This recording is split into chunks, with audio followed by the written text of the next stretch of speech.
नमस्कार दोस्तों, आपका स्वागत है हमारे YouTube चैनल विनय ऑर्वेल ऑफिशियल में। आप सभी को जय भीम, जय भारत, नमो बुद्धाय।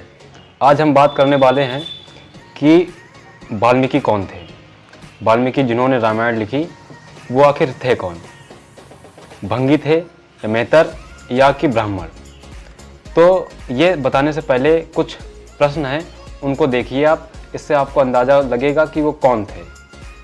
किसी भी वेद, पुराण, उपनिषद, महाभारत और रामचरितमानस में भंगी नाम का कोई शब्द ही नहीं है।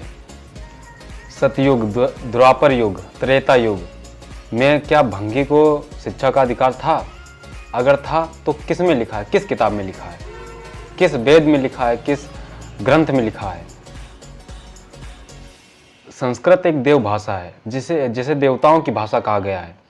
इसको पढ़ने सुनने का अधिकार केवल ब्राह्मणों के पास था। तो फिर ये अधिकार एक भंगी को किसने दिया? वाल्मीकि ने लवकुश को धनुर्विद्या या शस्त्र कैसे सिखाए? उनको यह अधिकार कहाँ से मिला, जबकि वह स्वयं भंगी होने के कारण वह खुद यह शस्त्र विद्या नहीं सीख सकते थे? उस समय केवल क्षत्रियों को ही शस्त्र ज्ञान होता था। वह ही युद्ध में आते थे, वही युद्ध करते थे। अगर शूद्रों या नीचे वर्ग के लोगों को शस्त्र उठाने या शस्त्र सीखने का अधिकार था, तो एकलव्य को द्रोणाचार्य ने व कर्ण को परशुराम ने धनुर्विद्या सिखाने से मना क्यों कर दिया था? रामायण के रचयिता वाल्मीकि के वंशज यानी भंगी को किसी भी मंदिर में प्रवेश क्यों नहीं दिया जाता था? अगर शूद्र को शिक्षा ग्रहण करने का, तपस्या करने का अधिकार था, तो राम ने शूद्र शंभुक को एक तपस्या करने या ज्ञान अर्जित करने पर क्यों उसकी गर्दन काट दी थी, क्यों उसको मार डाला था?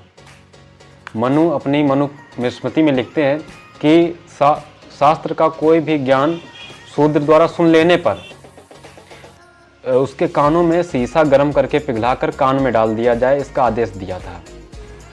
इन सब प्रश्नों का एक ही निष्कर्ष निकलता है, एक ही उत्तर है। वाल्मीकि कहीं से भी और कैसे भी भंगी जाति के नहीं थे। वाल्मीकि एक ब्राह्मण थे। इसका वर्णन उन्होंने स्वयं किया है। उन्होंने जब लवकुश को राम के पास ले जा रहे थे, तो उन्होंने राम से कहा था कि हे राम, ये लवकुश तुम्हारे ही पुत्र हैं। और राम ने कहा कि मैं कैसे मान लूँ कि मेरे पुत्र हैं? तो वाल्मीकि ने कहा कि हे राम, मैं प्रचेता का 10वां पुत्र हूँ, मैं कभी झूठ नहीं बोलता हूँ। ये बात आपको रामायण के उत्तरकांड में देखने को मिल जाएगी। अब बात आती है कि ये प्रचेता कौन थे। प्रचेता मनुस्मृति में इनका वर्णन दिया गया है। प्रचेता ब्रह्मा के 10 पुत्रों में से एक थे। प्रचेता को अगर नहीं आप जानते हैं तो वरुण देवता को आप जानते होंगे। वरुण प्रचेता को ही वरुण भी कहा जाता था। वाल्मीकि ना ही अछूत थे, ना ही मेहतर या वाल्मीकि के वंशज। अगर अछूत होते तो उन्होंने कैसे पढ़ा लिखा, उन्होंने रामायण कैसे लिख दी? इनके बारे में एक कहानी भी बहुत प्रचलित है। क्या है कि वाल्मीकि का जो शुरुआती नाम था वो रत्नाकर था। ठीक है, क्या आपको पता है कि जो रत्नाकर थे ये एक डाकू थे? आपको सुनकर आश्चर्य होगा कि रामायण के रचयिता वाल्मीकि जी एक डाकू थे। आप जानते हैं कि डाकू से महाकवि बनने का सफ़र कैसे इन्होंने तय किया। इनका लालन पालन जो था जंगल में रहने वाली भील जाति ने किया था। बताया जाता है कि जब ये छोटे थे तो इनको भील जाति के लोगों ने चुरा लिया था और वह जंगल में रहने के लिए चले गए थे। तो वहीं इनका लालन पालन हुआ, जिस कारण उन्होंने भीलों की परंपरा को अपनाया। और जो वो करते थे जीवन यापन के लिए भील जाति के लोग, वो भी इन्होंने अपनाया। जैसे कि आजीविका के लिए डाकू बन गए, परिवार के पालन पोषण के लिए जो राहगीर थे उनको लूटने लगे, चोरी करने लगे, डकैती डालने लगे। वह ज़रूरत पड़ने पर लोगों को मार भी दिया करते थे। ये एक दिन वही जंगल से नारद मुनि निकल रहे होंगे, तो इन्होंने रत्नाकर ने इनको भी पकड़ लिया और कहा भाई जो कुछ भी है निकाल दे भाई साहब। तो नारद ने कहा, अरे ये पाप तुम क्यों कर रहे हो? तो इन्होंने रत्नाकर ने जवाब दिया, ये मैं अपने परिवार के जीवन यापन के लिए कर रहा हूँ। तो नारद ने कहा, परिवार के लिए तुम ये पाप कर रहे हो, क्या तुम्हारे पाप में तुम्हारे जो परिवार वाले हैं वो भागीदार रहेंगे? तो रत्नाकर ने कहा, हाँ बिल्कुल, वो हमेशा हमारे साथ खड़े रहेंगे।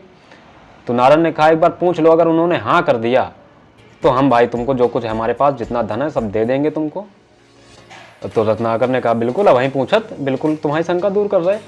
तो इन्होंने अपने घर वालों से पूछा कि भैया क्या मतलब आप हमारे पाप में भागीदारी हो, मैं लोगों को लूटता हूँ।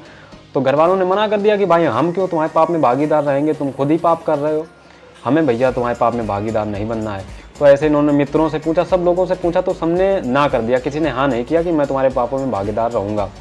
तो इनको बहुत आघात हुआ, बहुत दुख हुआ कि यार भाई साहब हमारे पाप में कोई भागीदार नहीं, मैं काहे फिर पाप कर रहा हूँ। फिर इन्होंने दुराचारी मार्ग को छोड़कर तप का मार्ग चुना कि अब भाई साहब मैं तप करूँगा, अभी चोरी डकैती नहीं करूँगा। तो ये तप करने बैठ गए, इनको ज्ञान ही प्राप्त नहीं हो रहा था। फिर इन्होंने इससे नारद से संपर्क किया कि भाई साहब क्या करें, कैसे अपने जीवन को सुधारें। तो नारद ने इन्हें राम नाम का जप करने को लिए कहा कि आप राम नाम का जप करते रहिए, आपको मतलब कि ज्ञान प्राप्त हो जाएगा। तो ये इतने डाकू खतरनाक हो गए थे, इनकी मानसिकता इतनी खराब हो चुकी थी कि ये राम राम की बजाय मरा मरा मरा मरा कि मरा मरा ये शब्द उनके मुंह से निकलता रहा। तो ये थोड़े दिन ऐसे ही करते रहे, तो ज्ञान तो प्राप्त हुआ नहीं, ये एक जगह बैठे रहे। बताया जाता है इनके शरीर में पूरी चींटियाँ चढ़ गई थीं और दीमक लग गई थी। तो इनका शरीर बहुत ही बेकार हो चुका था। तो यही इनके पापों की सज़ा बताई जाती है। इसके बाद थोड़े वर्षों के बाद इन्होंने ब्रह्मा जी को खुश कर लिया और ब्रह्मा जी ने फिर इनको वरदान दिया आके कि भाई साहब तुम्हारी तपस्या से मैं प्रसन्न हुआ, आज से तुम्हारा नाम वाल्मीकि होगा, क्योंकि तुमने बहुत ही गलत काम किए थे। लेकिन मैं तुमको रामायण लिखने की शक्ति टाइप की प्रदान करती, जिसके बाद इनको ज्ञान प्राप्त हुआ और इनको बुद्धि आ गई। इसके बाद इन्होंने रामायण लिखने की ठानी और आराम से इन्होंने राम लिखी। और ये सब मैं अपने पास से नहीं बता रहा हूँ, ये हिंदू धर्म के ग्रंथों में, वेद में, रामायण में यही सब लिखा है, उसके निचोड़ मैंने बताया आपको। मुझे नहीं पता ये कहाँ तक का सच है, कहाँ झूठा है, लेकिन जो अगर वाल्मीकि जी होंगे, मैं तो नहीं मानता, अगर होंगे भी तो शूद्र तो भाई बिल्कुल नहीं थे, ब्राह्मण ही थे। क्या होता है, कई लोग क्या अपना पक्ष रखने के लिए कि भाई हिंदू धर्म बहुत शुद्ध है, उनके धार्मिक ग्रंथों में कोई भी बुराई नहीं है, इसको साबित करने के लिए जो उदाहरण दे देते हैं, ये वाल्मीकि जी का ही दे देते हैं कि मतलब वाल्मीकि जी देखो शूद्र होके वे बंगी जात के होते हुए भी मतलब रामायण लिख दी। हमारे धर्म में भाई ऐसा कुछ है ही नहीं, भेदभाव है ही नहीं, छूतापन है ही नहीं। तो मैं उनको यही बताना चाहता हूँ, भाई साहब वो ब्राह्मण ही थे। तो इन सब चीज़ों पर विश्वास आप बिल्कुल ना करें, आप अपने तर्क बुद्धि से सोचें कि क्या सच है क्या गलत है, तार्किक बने। अगर वीडियो आपको पसंद आई हो तो लाइक करें, हमारा चैनल सब्सक्राइब करें, वीडियो आपके लिए लाता रहूँगा। तब तक के लिए जय भारत, जय भीम, नमो बुद्धाय।